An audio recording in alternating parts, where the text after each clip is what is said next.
গভীর এক জঙ্গল, চারদিকে উঁচু গাছ, পাখির ডাক আর নিস্তব্ধ পরিবেশ। সেই জঙ্গলের এক কোণে থাকত ছোট্ট একটি হরিণ, তার নাম আমান। আমান ছিল খুব শান্ত, ভদ্র আর আল্লাহ ভীরু।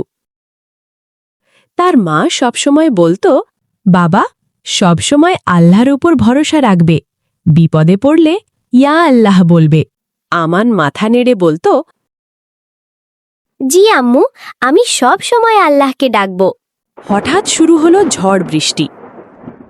একদিন বিকেলে হঠাৎ আকাশ কালো হয়ে গেল, বজ্রপাত, ঝড় আর প্রবল বৃষ্টি শুরু হলো। জঙ্গলের সব প্রাণী দৌড়ে আশ্রয় খুঁজতে লাগলো, কিন্তু ছোট্ট আমান তখন একা। তার মা খাবার খুঁজতে গিয়েছিল। বৃষ্টি এতটাই জোরে পড়ছিল যে আমান ভয় পেয়ে কাঁপতে লাগল। আমান কাঁদতে কাঁদতে বলল, ইয়া আল্লাহ, আমাকে সাহায্য করো।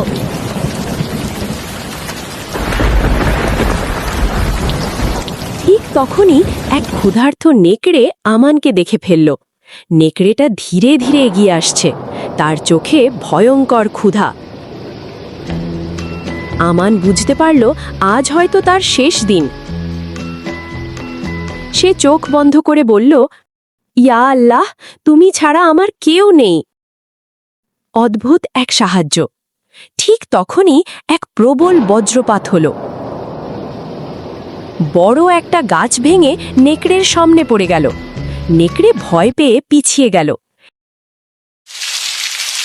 এই সুযোগে আমান দৌড়ে পালাতে লাগল। বৃষ্টির মধ্যে কাদা, পিচ্ছিল মাটি, তবুও সে থামল না। দৌড়াতে দৌড়াতে সে এক বড় গাছের নিচে এসে পড়ল, যেখানে এক বৃদ্ধ হাতি দাঁড়িয়েছিল। তার নাম হাকিম। কি হয়েছে বাচ্চা, এত ভয় পাচ্ছ কেন? আমান হাঁপাতে হাঁপাতে বলল, একটা নেকড়ে আমাকে খেতে আসছিল। হাকিম সব বুঝে আমানকে নিজের পাশে আশ্রয় দিল। ভয় পেও না, আল্লাহ তোমাকে বাঁচিয়েছেন। কিছুক্ষণ পর বৃষ্টি কমে এলো। দূর থেকে আমানের মা দৌড়ে আসছে, চোখে পানি। আমান, তুমি ঠিক আছো তো? আমান দৌড়ে গিয়ে বাঁকে জড়িয়ে ধরল। আম্মু, আমি শুধু আল্লাহকে ডাকছিলাম আর আল্লাহ আমাকে বাঁচিয়েছেন। মা চোখ মুছতে মুছতে বলল, আলহামদুলিল্লাহ, আল্লাহ কখনো তার বান্দাকে ছেড়ে দেন না। সেদিনের পর আমান আর কখনো ভয় পেত না। সে জানত, বিপদ যত বড়ই হোক, আল্লাহর সাহায্য তার চেয়েও বড়। আল্লাহর ওপর ভরসা রাখলে কখনো একা হতে হয় না। বিপদে ধৈর্য ধরলে আল্লাহ পথ খুলে দেন। দোয়া কখনো বৃথা যায় না।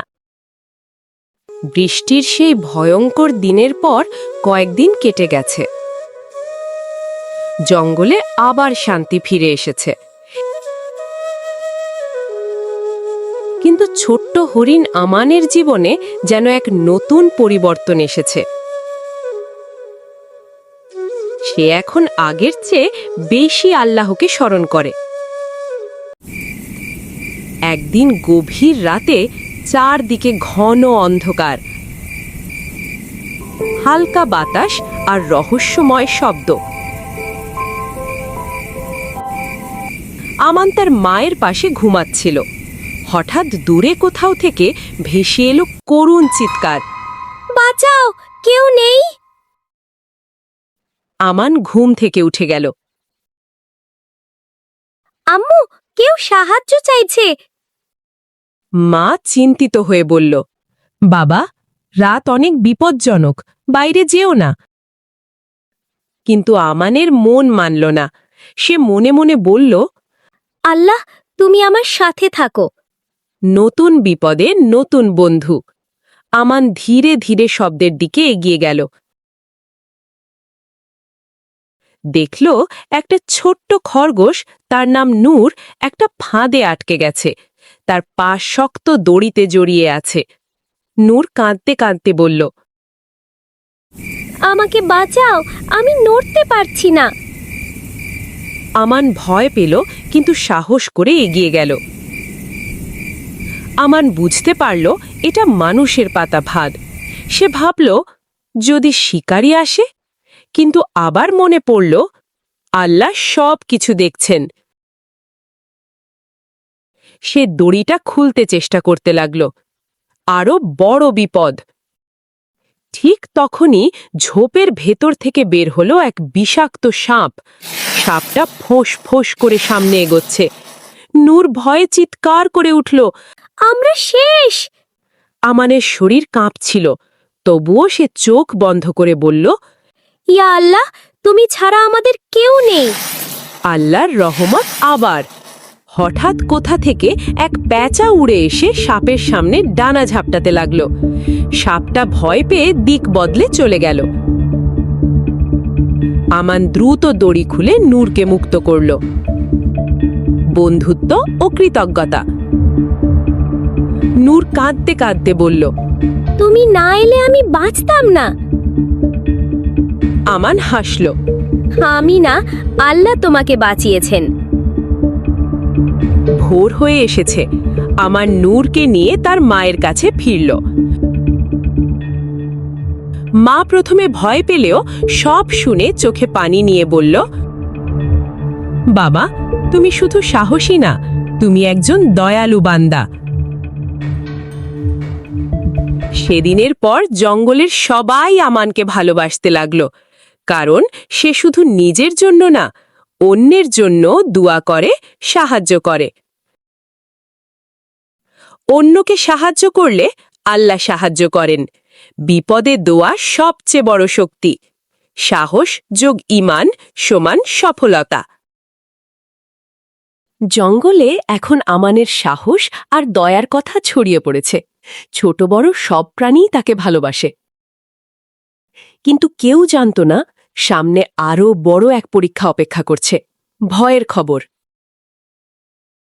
একদিন সকালে পাখিরা হইচই শুরু করল। একটি পাখি চিৎকার করে বলল, মানুষ এসেছে, শিকারী এসেছে। পুরো জঙ্গল আতঙ্কে ভরে গেল।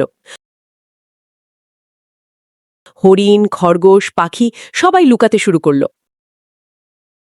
আমান চিন্তিত হয়ে বলল, যদি আমরা সবাই আলাদা আলাদা লুকাই, তাহলে অনেকেই ধরা পড়বে। তার বন্ধু খরগোশ নূর বলল, তাহলে কি করব?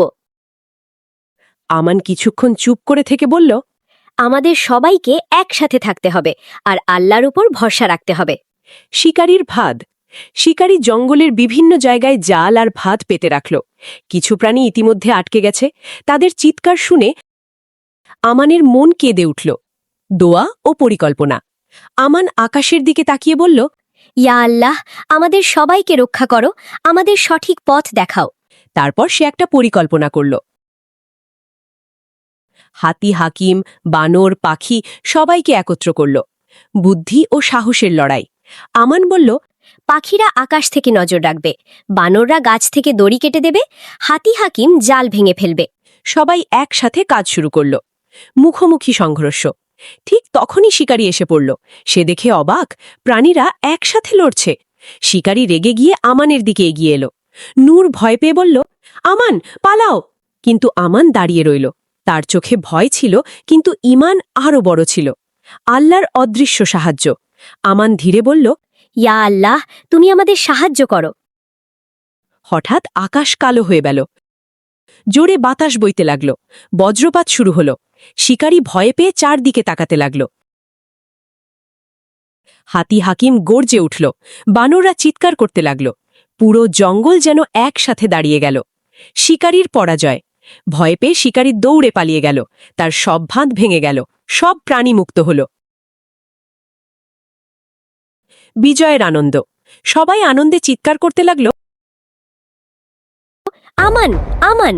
কিন্তু আমান মাথা নিচু করে বলল, আমাকে না, আল্লাহকে ধন্যবাদ দাও।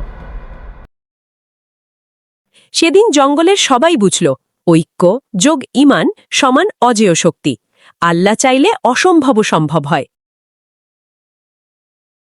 আমান হয়ে উঠল শুধু সাহসী না, একজন সত্যিকারের নেতা। গল্পের শিক্ষা। একতা থাকলে বড় বিপদও জয় করা যায়। আল্লাহর উপর ভরসা করলে ভয় দূর হয়। নেতৃত্ব মানে অন্যদের রক্ষা করা।